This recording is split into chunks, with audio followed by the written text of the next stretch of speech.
In Mississippi in 1963, Abilene Clark is telling her story to a writer. She grew up on a plantation already knowing she'd become a maid because her mother and grandmother were maids too. She's looked after 17 white kids in her life while her own child was looked after by someone else, and nowadays she's working for the Leafold family. The wife, socialite Elizabeth, doesn't pay much attention to her daughter May, so Abilene does most of the raising for 95 cents an hour. This whole book idea starts when Skeeter Felon returns home after graduating from college. She tried to apply for a job at an important publishing house in New York, but she was told she needed to gain experience first. So now she applies for a position at the local newspaper and is given a job answering cleaning questions in the housewife column for $8 a week. Meanwhile, Abilene tells us about her best friend Minnie Jackson, who works as a maid for the Holbrooks. The wife Hilly leads the women's socialite group and is president of the city's junior league. Recently she's also brought her mother Mrs. Walters to live with her after she became sick. This meant firing her own maid to make room for Minnie because she is the best cook in town and Hilly loves her pies. When Abilene lost her son 4 years ago, Minnie helped her go through it. Today Hilly is the one hosting the bridge club, so Minnie and Abilene get to gossip together in the kitchen while working. Minnie tells Abilene about Hilly's latest offense. She started putting pencil marks on the toilet paper to make sure Minnie isn't using their bathroom. This is why Minnie has started to carry paper of her own. Skeeter has also come to this little gathering and her old friends give her a warm welcome. But the mood becomes awkward when Skeeter mentions she's got a job. She's always been seen as a bit of a weirdo for not getting married. Things get awkward again when Skeeter asks Elizabeth permission to talk to Abilene later so she can help her answer the cleaning questions. This makes her confess she can't do that with her own maid because she quit, which is seen as a bit of a scandal. At that moment, the phone rings and Abilene picks it up. It's Celia Foote, a housewife that has been ostracized by the socialites for having married Hilly's ex Johnny. Since Elizabeth refuses to take the call, Celia asks Abilene if she knows of any maid looking for a job because she needs one, but Abilene can't help her. After the women make fun of Celia for a while, the subject changes to that of bathrooms. Hilly refuses to use Elizabeth's guest bathroom because the maid also uses it, and she thinks Elizabeth should invest in building one just for the maid. Hilly is also sure that African Americans carry different diseases, which is why she's drafted the Home Health Sanitation Initiative that consists of making every home have a separate bathroom for the colored help. When the meeting reaches its end, Skeeter asks Abilene to help her with the letters, and the maid accepts. Skeeter also apologizes for the bathroom talk Abilene had to hear before she brings up the subject of her old maid Constantine. Abilene was friends with her and hasn't seen her in a while, but she's shocked to hear Skeeter say she quit because it isn't true. Before Skeeter can ask any further questions, Elizabeth interrupts her and hands Skeeter Hilly's initiative so she can include it in the lead newsletter. Afterward, Skeeter returns home to have a talk with her mother. Charlotte refuses to answer any questions about Constantine, and is upset to hear Skeeter got a job because at this rate she'll never get married. Later during dinner with her family, Skeeter asks about Constantine again. Her father lies so Skeeter pushes for the truth and discovers Constantine was fired after 29 years of working there. An argument ensues and when Charlotte refuses to accept Constantine was the one actually raised her daughter, Skeeter leaves the house while remembering how Constantine used to comfort her whenever she was upset as a teen. This gives Skeeter an idea. She wants to write a book with the real stories behind the maids' lives so people can see the other side. The following day, Skeeter goes to see Abilene to get her help with the column letters while a construction worker begins planning the extra bathroom. When she's sure nobody can hear them, Skeeter also asks Abilene to share her stories for the book, but Abilene refuses.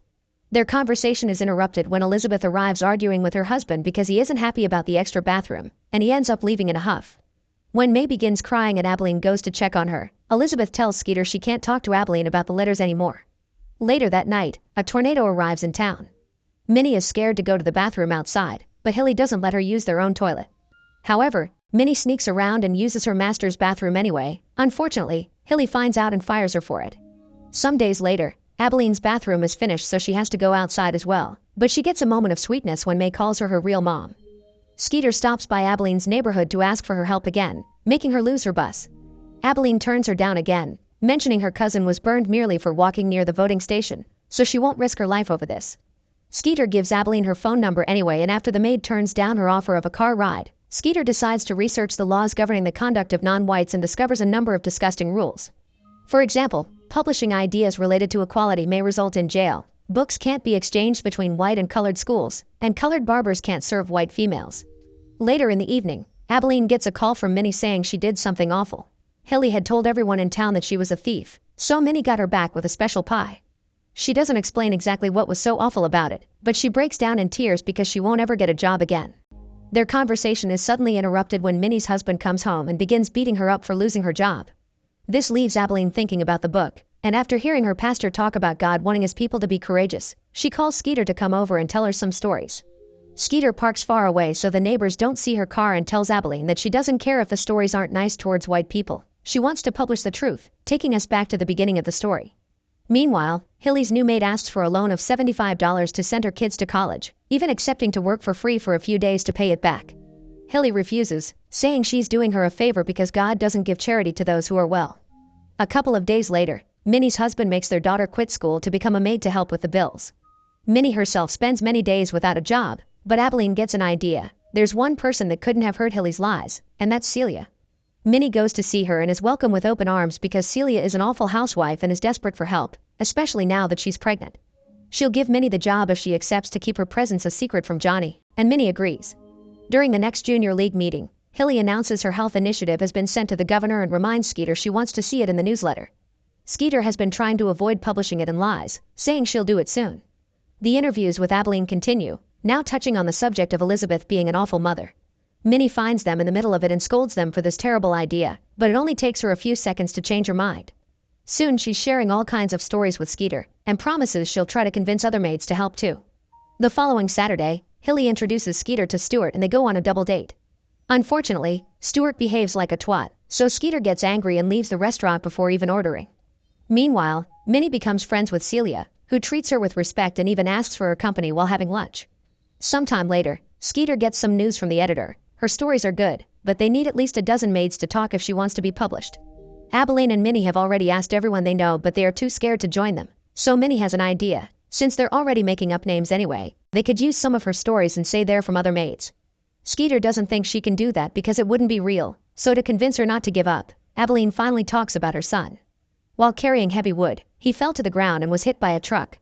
The foreman threw the body on the back of his truck, took him to the colored hospital, dropped the body there, and just honked the horn before leaving. The hospital could do nothing, so Abilene brought him home to die on the couch at the age of 24. The book is Abilene's way to find closure. The next day, Stuart shows up to apologize to Skeeter for his behavior. He had still been upset because of a recent breakup and Hilly had forced him to go on that date, which is why he was drunk that night. Skeeter says exactly what she thinks and he isn't used to that, but he likes it. Since he's showing respect, Skeeter agrees to go on a date with him, which also goes well. Stuart thinks Skeeter is smart and even admits having read her newspaper columns, and the two of them start seeing each other for real. When Skeeter finally begins working on the newsletter, she decides to have some fun and changes some of the words in her article. Once it gets published, Hilly's coat drive appears as a toilet drive, so she wakes up to find her garden filled with old toilets. Famous activist Medgar Wiley Evers' fight for equality is a big subject on TV, but Charlotte doesn't allow anyone in her house to watch his speech. Later that night, Abilene and other black people are asked to leave the bus because there's a commotion on the streets. Evers has been murdered in front of his own children. Abilene hides at Minnie's for the night, and while they're now more scared about their book, they agree to be more careful and continue to work on it.